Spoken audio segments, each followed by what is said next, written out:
Welcome back to another episode of the Very Serious Business Podcast.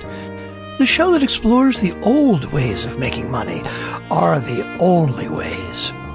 Today, we'll speak with Humperdinck Elderman, a man whose motto is, if you're happy in your field of work, then you're obviously not working hard enough. Hold up. Humperdinck? Seriously? I don't think so. Welcome to 2018, people, the year where we strive to thrive each and every day. And don't use words like Humperdinck.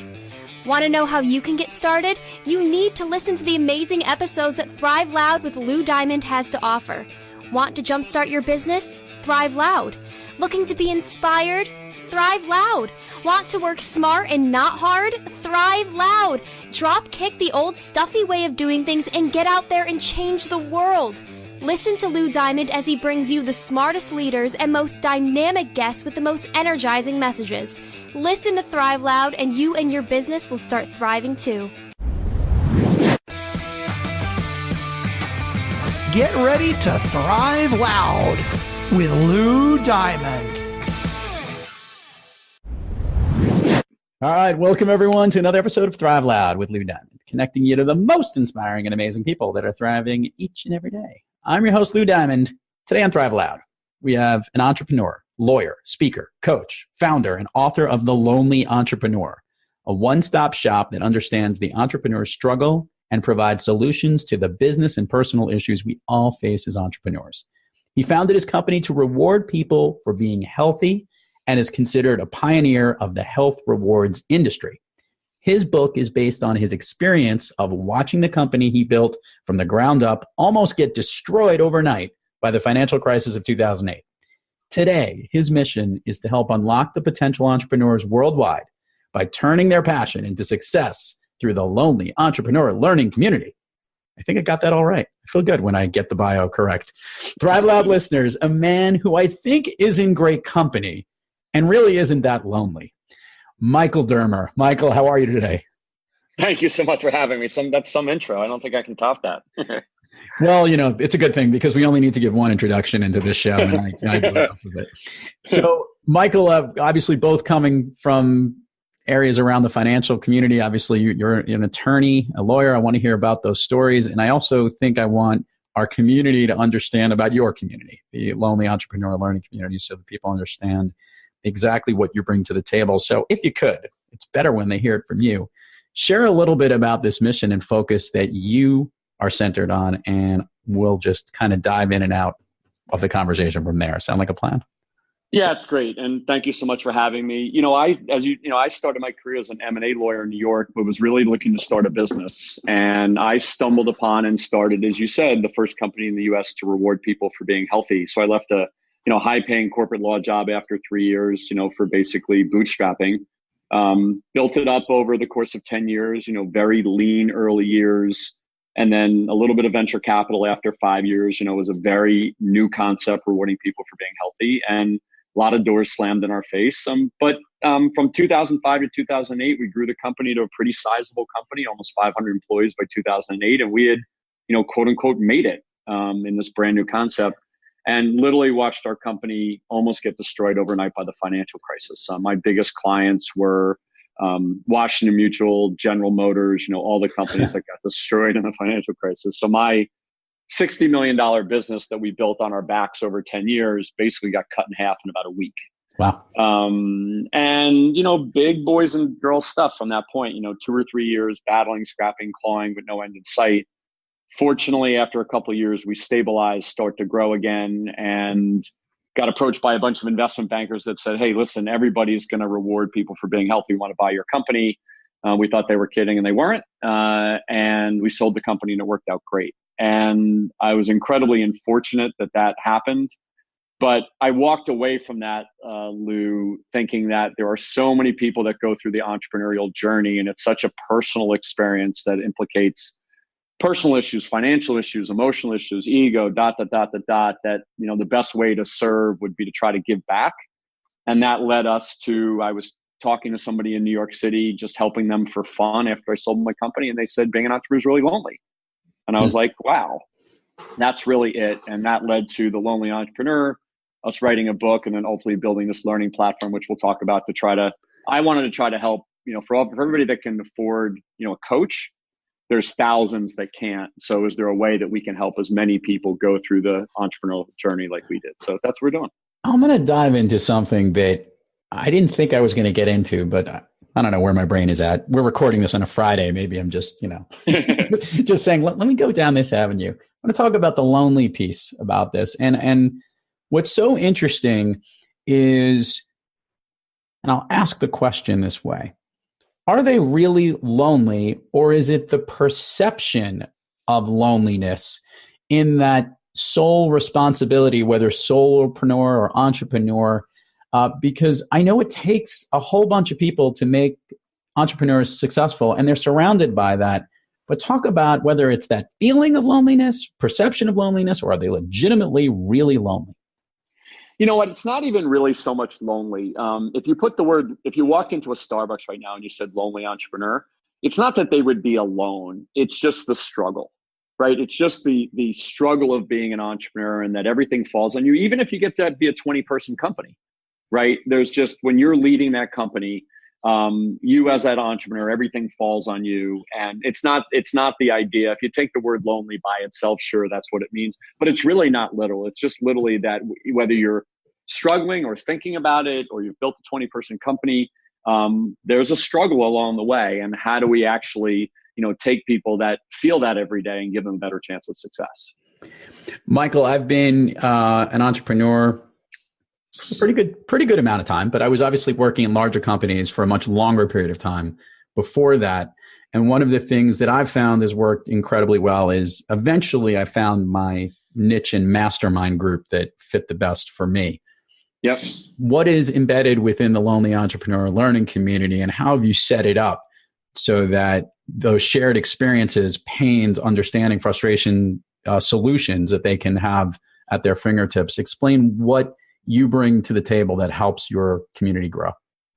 Sure. I think back 20 years ago, if you had passion and grit and a good idea, you were good, right? As long as you slammed your head into the wall, kind of harder than the next guy and more often than the next guy, you were okay, right? Because not everybody was an entrepreneur. Think about me, rewards for healthcare. Nobody was doing it. We had a couple years for it to germinate. Now that's not the case. You need passion, grit, and a good idea just to get on the ride, if you will. And so we really believe that becoming an entrepreneur is a function of actually learning specific skills, right? And if you present your sales message better, if you know how to organize your day better, if you know how to deal with crazy employee situations better, there's hundreds of skills. And we almost liken it to, the first time a woman is a mother, does she wake up the next day and go, wow, I'm great at this mom thing, right? No. Right. She learns, right? Or a golfer that works on their golf game. So what we really tried to do in the learning community is, number one, organize everything. People get information from all over the place about how to be an entrepreneur. And so we organized it into a framework. We broke it down into 12 different areas, sales, marketing, finance. And we also, within that, cover not just the business issues, but the personal issues. So it's one thing to say, here's how to prepare for an investor presentation. It's quite another to say, how do you act like you don't need money when you can't afford the Uber ride over to the investor's office, right? Like all the business stuff. And then we added, so the framework, Lou, really helps entrepreneurs kind of, okay, this is how it all fits together. And then we added things like business plan templates and reviews of the top software vendors, and combined it with support, because we didn't want to just leave people to their own devices. So the way we do support is through a very active online community where people go on and ask questions and say, I watched this learning module, but I don't get it, as well as weekly video group coaching.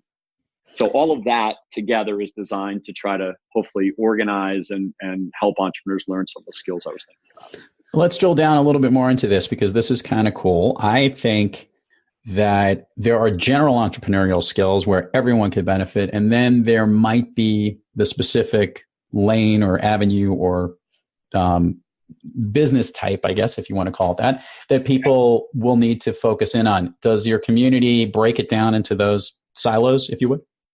Yeah. So, I mean, but what you said is super important. Every one of us entrepreneurs think our problems are unique, and most of them aren't. Most of them are the basic building blocks of running a good business. So, it's what you said is really insightful, that you have to be able to nail those core things. But what we do is we take that ice cream cone and add different sprinkles, right? So we have partnerships where we work for athletes, the pet community, Gotcha. female entrepreneurs, minority entrepreneurs, because on top of that, those basics are, think about the challenges that women face, for example, with respect to funding. And so we add on top of the core, the specifics to an individual industry. But to your point, a lot of the basic building blocks, if entrepreneurs got good at that stuff, they'd really have a leg up. No, it is true. And what I always find, there are two key things on my own personal journey that I've recognized, and we've had dozens or hundreds of entrepreneurs on this particular program. And the lesson I learned the most was to make sure you don't do something that you're not really good at and you know that others can do it better. Or more notably, that the thing that you do well, how well you balance your time. And this is actually the question I have for you, is one of the biggest problems that entrepreneurs have is allocating their day, their time, their solution, which, by the way, leads to a lot of this loneliness because they're so focused on so many of these tasks. Has that been one of the things that you've seen as the biggest challenge entrepreneurs are facing today, or is it something else? Well, it is that, and it's something else I'll talk about. So there's no question that entrepreneurs, as soon as we call ourselves entrepreneurs, we almost think that we're allowed to be business idiots, right? So if you walked into IBM and you said, we're going to tackle everything this year, they would take your computer away from you and they'd walk you out the door, right? Exactly. So entrepreneurs forget, all of us do forget things like priority setting, right? So one of the skills, again, you have to develop as an entrepreneur, you have to say, okay, of course I have to do everything, but what are my top priorities? Okay, I need to raise money. I need to launch my product. I need to hire a co-founder. Got it. Those are my priorities. I need to set process to manage those priorities. I need to bring my best thought and my best resources to those priorities. That doesn't mean you don't work on your website, but you don't give it the same priority set. And then there's more tactical things, Lou, things like how do you manage your day, right? All of us have more to do than we have time. So if we have 100 things to do, right, we need to go to work and say, I'm going to do these 5 today. Okay. If you go there to do 5 and you worry about the other 95, you don't make progress. I mean, if you've ever watched the movie Apollo 13, you remember the Yes. Tom Hanks and the space staff was great. And Kevin Bacon's character says to Tom Hanks, what if this goes wrong and this goes wrong and this goes wrong and this goes wrong? And Tom Hanks says, listen, we need 111 things to go right. We're on number 7. Work the problem. Yep. And that's what you have to have the discipline to say, I'm going to knock off these 5. So there's no question that the time management and the priority set is a skill. It is not okay for us as entrepreneurs to say, no, you guys, you corporate people don't get it. I'm an entrepreneur, so I get to be a business idiot. And we have to get over that mentality. The other one that I think is factually the most important is what we call finding a playground where nobody else is playing. As an entrepreneur, we lack capital, we lack resources. There is competition from everywhere. Almost everyone believes that you can get almost every product or service for free, right? It's a little bit of an exaggeration, but if you go on that premise, it's not enough to just have a quote unquote unique selling proposition, right? Somebody could send you to your email right now a check for $1 million, legitimate, and you probably wouldn't even notice it, right? So it's not enough. I probably would notice the $1 million check. I want to make that clear. But anyway, keep going.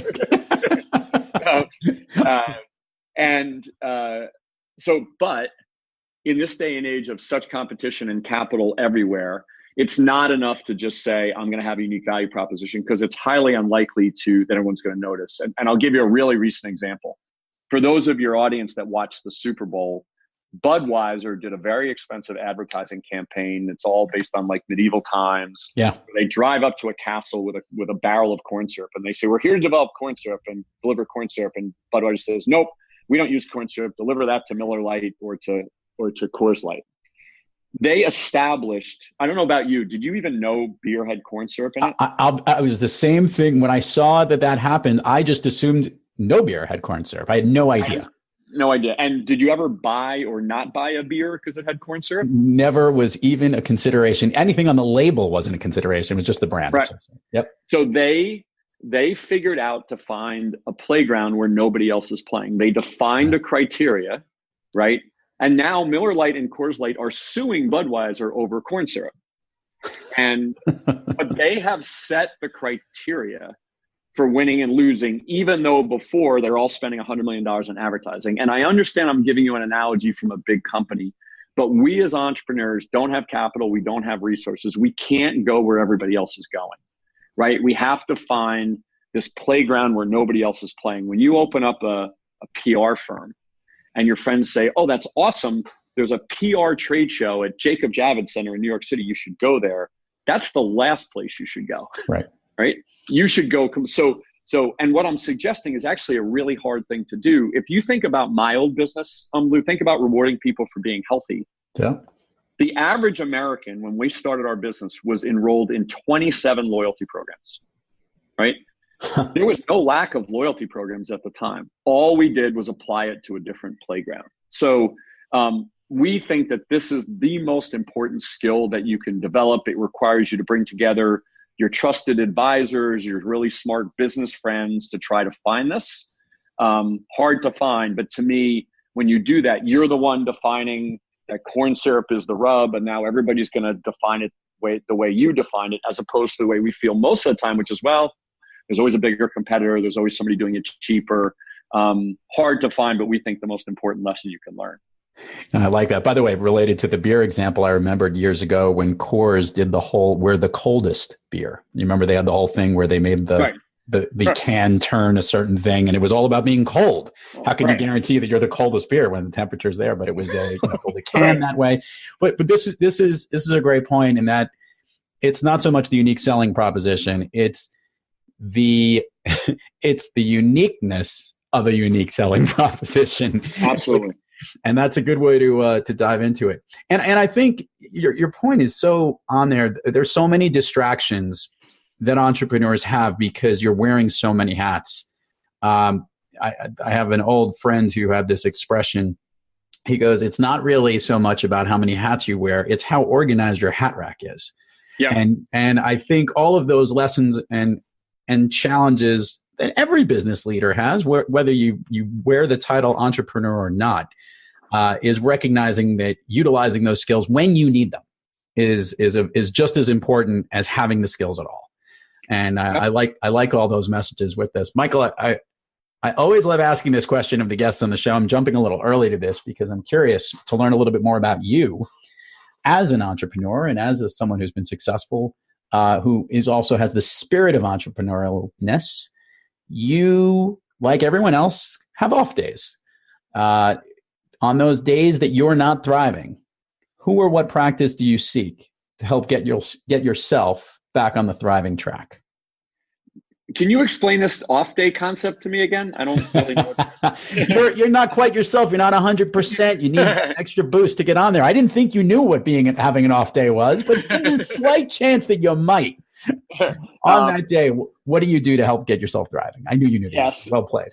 So for me, it was a couple of things. One was always, I grew up an athlete. I played college baseball. For me, it was always a sweat, right? Working out. Like it always clears your head. There's a lot of stress to being an entrepreneur. That to me was always a big part of it for me. That really can dial you back in. I also, it sounds corny and it's kind of, it's in our book a lot, is I just also remember the people that are doing big, important things. I think about my dad, commuting to work, an hour and a half each way from Central Jersey to New York and doing that for 20 years and not ever saying a word about it. I think about the people that fought wars, right, for our country. Just all the things that are like, sometimes we get a little too close to what we're doing and we forget. Because, one thing that, when you have off days, what we're doing is not just about a job. In a lot of ways, it's an identity. And sometimes we, if you can help, clear the cobwebs, a little bit of a sweat, and start to really think about, this is not really about, this customer today or this bill tomorrow, but about, living a more fulfilling life. it happens to come to life in the form of a business, and in your passion. That always helps me, but also those other types of things. I remember when going through the financial crisis, Lou. One day, my brother asked me to babysit his two kids, which were probably 3 and 1 at the time, and I was like, "Really? I'm in the middle of a financial crisis," and I did it. And it was the best thing I ever did, because a 3-year-old and a 1-year-old could not care less about your balance sheet. And to watch them laugh and to watch them cry and watch them genuinely experience, I literally was like, I want to do this every weekend. And for an hour, I would go over and just play with these kids. And it really got me out of my own way, and during an incredibly stressful time. So everything I'm talking about is about really getting lost in something else, whether it be kids, whether it be, thinking about what your dad did for you or the military did, and certainly going to Breaking Sweat helps kind of reorient me. It's well said. And I think it's the most important thing is sometimes we need to get out of our own head. Yeah. get out of our own head and go do something else. Whether, as you said, go hang and get people who have a different perspective, I think always helps to build the perspective of what you need. It's a little bit of empathy in action too, to stand in someone else's shoes instead of your own and see how things are going. I think also, Lou, one of the, again, this is a skill.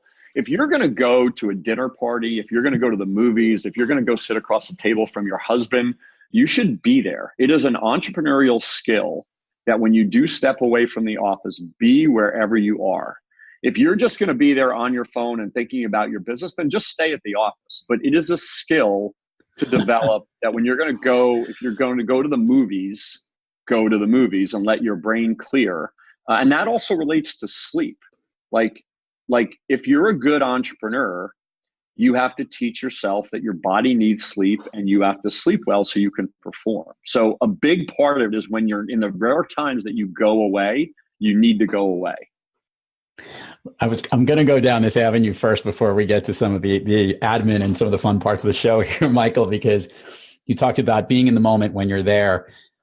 We had this rule with a bunch of our friends, this is my wife and I, when we would go out maybe in a group dinner, and we too often are jumping on our phones in the middle of the dinner. We haven't seen these people in a while, and everyone's just addicted to clicking and seeing their phone. So the rule we came up with was when you're out to dinner with your friends, everyone puts their phone in the middle. And we called it basically iPhone roulette. And whoever grabbed their phone first, and it wasn't an emergency, like, the house was burning or, a kid ran away. But for the most part, whoever grabbed their phone first picked up dinner.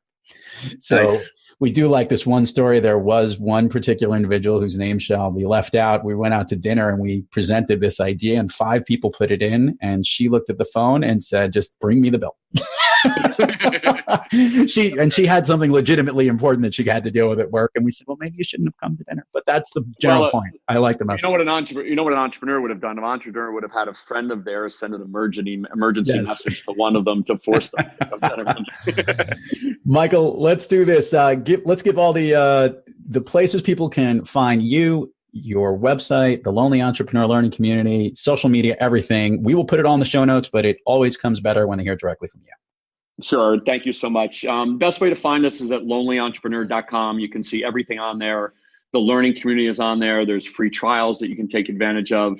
That's the best place. You can also find the book on there, or find the Lonely Entrepreneur book on Amazon. And then the traditional social media channels. You'll find us on Instagram at The Lonely Entrepreneur, Twitter at The Lonely E, and Facebook at The Lonely Entrepreneur. We'll find that guy on Twitter who took your Lonely Entrepreneur thing, and we'll hit him over the head. Believe it or not, it's too long to be on Twitter. That's why we can't. So 2 questions here before we wrap up our conversation, Michael. I guess the first is, because you have access to so many unique entrepreneurs and different types of businesses that are in there, has there ever been one that just said, wow, that is the coolest, loneliest playground I've ever heard of, that it was a certain area that was so unique to something that you've had exposure to? Because every now and then we hear of ideas, and when we hear one that sticks out, it just kind of goes, how come I didn't think of that? Have you been exposed to one of those in your career? Yeah, I have. And it's rare. And, I always say that, out of 10 ideas, you have 2 that will never work, 2 that will always work. And most of them are in the middle. It's how you do it. But I've seen a couple that you go, whoa. Obviously, those are the ones that require a lot of capital to really bring them to life because they are big and game changing. But, for every, 100 you'll see one, you go, wow, if they really got capital behind that, that would be really, really amazing. Anyone specific you want to mention? You could leave the names out or just the type of what it was. Or yeah, there's one that basically it would be a network for taking all the excess capacity of everything on the planet and trading it. Right. So if you think about the old Enron, I have extra electricity and you need electricity, take that to everything. Right. I have extra this and you don't have enough of that. And I have a marketplace where I can exchange that. It's a big, big, big idea. But it's super interesting the first time I heard it. It's kind of like the ultimate barter. We've gone back to barter and figured. Right. I do like that. And by the way, they should absolutely put table pepper for that. When they come around and they go fresh ground pepper, they're like giving away pepper wherever they can. Obviously, there's got to be a surplus someplace. So. Exactly.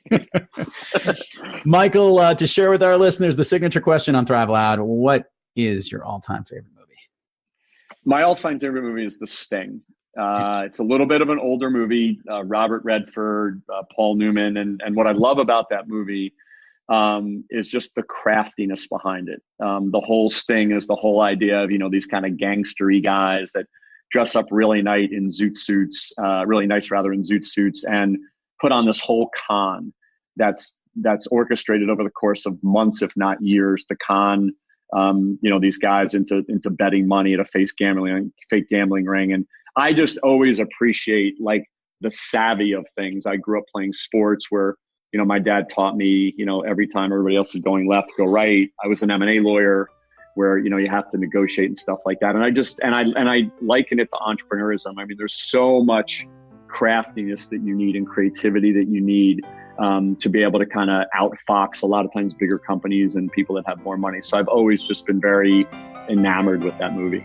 I think I have two favorite scenes from that movie. By the way, this is up there and one of my favorite. It's a rewatchable movie. Shout out, I guess, to Bill Simmons and his rewatchable program, which I think I'm addicted to on the podcast. Go listen to it for those and our listeners. I'm going to have to get him on one day. So the scene that I love is when they're on the train and the nines versus the jacks, where all of a sudden you see what's going on and he's managed to pull the switch on and getting the hand, which is so good because you have no idea how he does it as opposed to anything else. And the other one that I love is I'm not a horse racing fanatic, but the whole concept of the wire and the infamous, place it on whatever the name of the horse was, as opposed to, he puts it all to win and that horse comes in second, to put the place, which is just so brilliant. So it's just a well-worded, good scam and obviously a lot of fun. I just love the idea that they essentially, the results come in and they get the results just 5 minutes before everybody else. Yep. They announce them. And when you think about that, you're like, that's not that creative. It's brilliant. It's just, it's very entrepreneurial. It certainly was. And all those guys would have all made great entrepreneurs. Although I think we all would have had to hold on to our wallets and our cell phones because something would have been taken from us within a very short amount of time. Right. Somebody would say to you, I really love your idea, and your watch would be gone and your wallet would be gone. And that would be it. It's absolutely great. I think it's for the same reason. Anytime you have movies where we fall in love with the thieves, whether it's the Ocean 11, 12, and 13 movies or the Ocean 8, even the one with the women was excellent. The Sting, when you get involved and you feel excited for the heist to take place, you find yourself rooting for the bad guys. The Italian Job is also another great one. So. And if you think about like those Ocean's movies and you say, okay, you have this impenetrable vault, and somebody says, okay, if I go in the front door, it doesn't work, right? But I'm going to do it a different way. And in Ocean's 11, create a fake vault. I mean, that's the way entrepreneurs think, right? It's like, okay, fine, you can't go in the front door. I can't go in the front door anyway because I don't have any customers, I don't have any money, I don't have any product, and I got to sell something. So I have to figure out how to do it. So it's all very relevant to what we're talking about, Michael Dermer, truly an honor to have you on Thrive Loud. I know our entrepreneurial network of listeners are loving this right now, and thank you so much for coming on. Thank you so much, Lou. It's a pleasure to be with you. And to all our Thrive Loud listeners out there, thank you for joining us. And until next time, keep thriving onward and upward. And remember, be brief, be bright, be gone.